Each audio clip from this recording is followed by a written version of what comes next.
fire crackled in a large stone fireplace, casting long dancing shadows on the weathered wooden walls of the old lodge. The room was dim, save for the warm glow from the flames that lit the faces of the small children gathered around a figure in a creaky old chair. Gladius, an aging warrior with wild gray hair, leaned back, his scarred face barely illuminated by the flickering firelight. He stared down at the children, his smirk revealing a hint of mischief behind his weathered eyes. The children, wide-eyed and eager, sat cross-legged, hanging on every moment of the old man, as if they knew something wondrous was about to happen. Their anticipation was palpable in the stillness of the room, broken only by the soft crackling of the fire and the occasional creak of the chair as Gladius shifted his weight.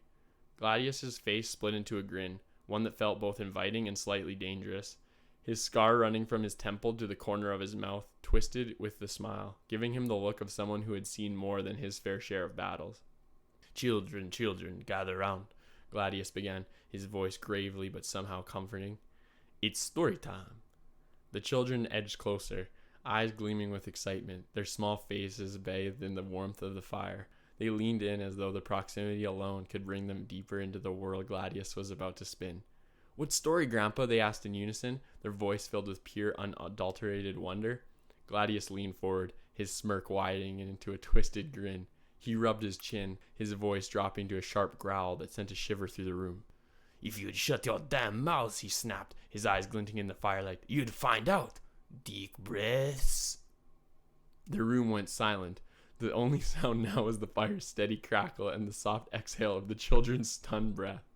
For a moment their mouths hung open, unsure whether to laugh or tremble in fear. Then the tension broke. A few stifled giggles escaped, though they were quickly silenced when Gladius shot them a piercing look. The scene shifted in Gladius's story, sweeping across a vivid and expansive landscape of lush forests and snow-capped mountains. The beauty of ancient Japan was laid bare, from the towering peaks that pierced the sky to the serene rivers that cut through the green valleys. The air was crisp, and a gentle wind rustled the leaves of the great trees, their branches swaying in unison with the soft hum of nature. Birds flitted between trees, and the distant rush of a waterfall could be heard, filling the scene with life. And there, running through the forest with reckless abandon, was a small figure, young Gladius. His hair was wild, his clothes simple, and his feet barely seemed to touch the ground as he bounded through the undergrowth, leaping over fallen logs and ducking beneath low-hanging branches. His face was lit with the unbridled joy of youth, his heart set on discovery. Many years ago, in ancient Japan, there lived a boy. Me, Gladius's voice narrated, his voice thick with nostalgia. One day I was wandering through the damn forest, minding my own damn business, when what do I stumble upon? A light gray egg.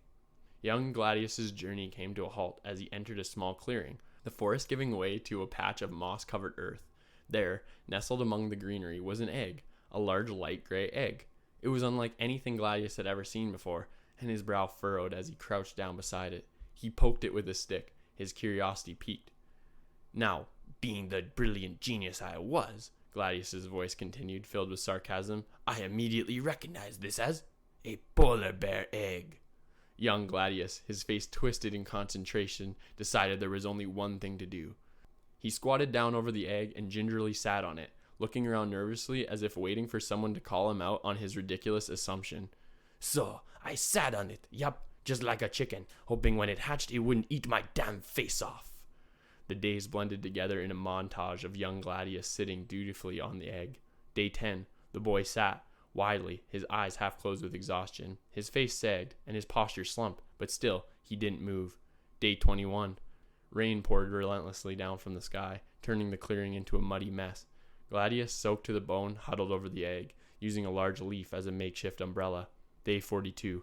At last, a crack appeared in the egg's surface, and young Gladius jumped up, wide-eyed with excitement.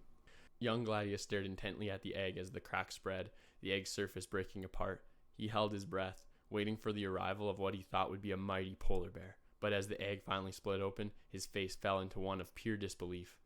Out of the egg came a small bird. But to my surprise, Gladius's voice chimed in heavy with sarcasm, out came a bird because I remembered polar bears don't hatch from fucking eggs. The next part of the story unfolded with a mischievous glint of adventure. Young Gladius, undeterred by his previous mistake, devised a new plan. Under the cover of darkness, he tiptoed into a local zoo, his movements quick and deliberate. In the dim light, he snuck past the animal enclosure's eyes darting left and right. Finally, he came face to face with what he had been searching for, a massive polar bear sitting behind bars. A grin spread across Gladius's face as he gazed upon the creature, its powerful form filling the enclosure. "So what did I do?" Gladius's voice asked with a chuckle. "Well, naturally, I went to the zoo, and I stole a damn polar bear." Gladius and his new companion, the polar bear brethren, walked side by side through a small village at sunset. The two made an odd pair, but their bond was unmistakable. They chased chickens, ate fish, and caused all manner of havoc as they explored their new home together.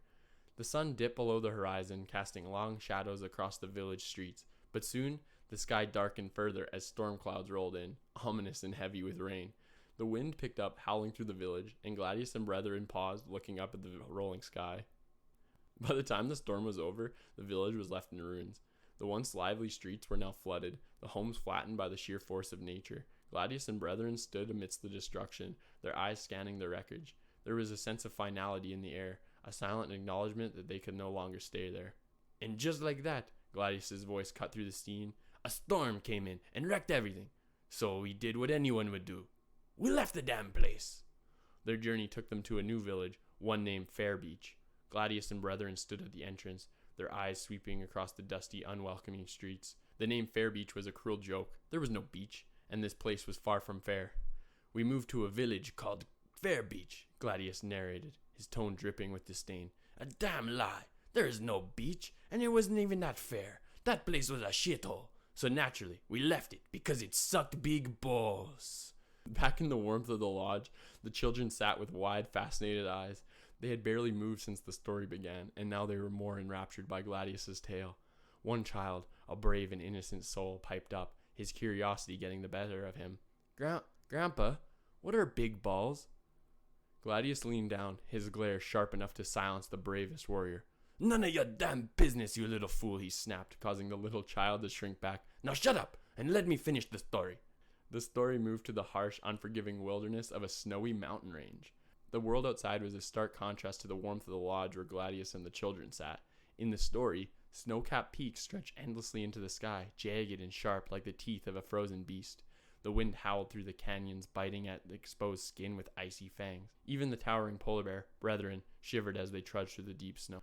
The mountains were unforgiving, and the barren landscape offered little hope of survival. The only sounds were the crunch of boots and paws against the frozen ground and the occasional rumble of distant avalanches echoing through the peaks.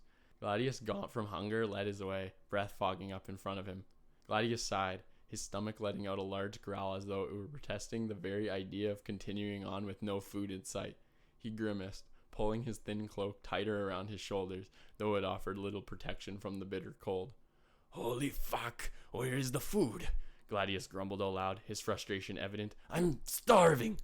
He glanced at brethren, the bear beside him. Even the mighty polar bear looked tired, his usually powerful frame moving sluggishly through the snowdrifts. Brethren's stomach let out a deep grumbling growl of its own, and Gladius shot him a sympathetic look.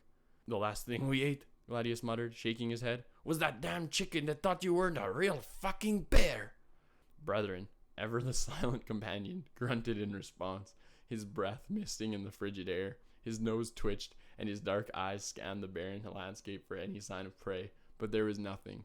No animals, no movement, just endless white stretching out before them, broken only by the sharp ridges of rock jutting out from the snow. As the wind picked up, whipping snowflakes into their face, Gladius kicked a small rock in frustration.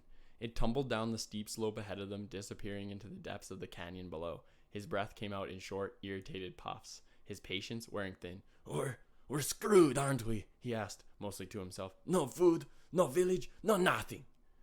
Brethren let out a low, rumbling growl in agreement, but there was little either of them could do. Gladius's mind trying to think of a way out of their dire situation. With each step they took, the cold seemed to sap more of his strength, and the mountain loomed larger and more imposing. After what felt like hours of trudging through the snow, the two friends finally reached the edge of a cliff. Gladius stopped, his breath catching as he peered over the ledge. Below them the land sloped down into a deep canyon, and there, in the distance, he could see movement. Gerts, feathered creatures that chirped like birds and resembled goats, if they knew what goats were. A herd of wild gerts grazed lazily on patches of green, seamlessly unaware of the starving duo watching them from above. The sight of the animals stirred something primal in Gladius's belly, his hunger sharpening his focus. "Food! Finally!" Gladius muttered, his eyes narrowing as he surveyed the scene below. Beside him, Brethren let out a low growl of approval, his massive head turning to look down at the Gertz. His dark eyes gleamed with the same hunger, and for a moment, both man and bear were united in their singular focus, catching something to eat. But there was a problem. The canyon was steep, the cliffs jagged and treacherous. One wrong move, and they could tumble to their deaths before even getting close to the Gertz. Gladius scratched his chin, frowning as he considered their options. "Now, how the hell are we going to get down there without breaking every bone in our bodies?" Gladius asked, his voice laced with exasperation. Brethren tilted his head, seemingly deep in thought. The bear let out a thoughtful grunt, and then without warning, he leaped down onto the narrow ledge just below them. Snow and small rocks tumbled down the cliffside as Brethren landed gracefully on the precarious outcropping. Gladius's eyes widened in surprise, then a grin spread across his face. "Well, if the bear's going down, then so am I." With a deep breath, Gladius followed Brethren, carefully climbing down the rocky face, his hands gripping the cold stone as he lowered himself onto the ledge, his heart pounding in his chest. Each movement was deliberate, and the sheer drop below sent a shiver down his spine. After what felt like an eternity, Gladius and Brethren finally reached the bottom of the canyon. They both stood for a moment, catching their breath, their eyes still fixed on the Gertz in the distance. Gladius wiped the sweat from his brow and glanced over at his companion. "All right," he said, his voice filled with determination. "Let's get some dinner." The Gertz, still unaware of the approaching danger, continued to graze on the sparse patches of green. Gladius and Brethren moved silently through the snow, their steps quiet and deliberate. The hunt had begun. Back in the warmth of the old lodge, the children sat on the edges of their seat, practically vibrating with excitement. Their eyes were wide, their breaths shallow as they waited to hear what happened next. The fire crackled softly in the background, casting its warm glow on Gladius's face as he leaned back in his chair, savoring the moment. The silence stretched for a few agonizing seconds before one of the children couldn't take it any longer.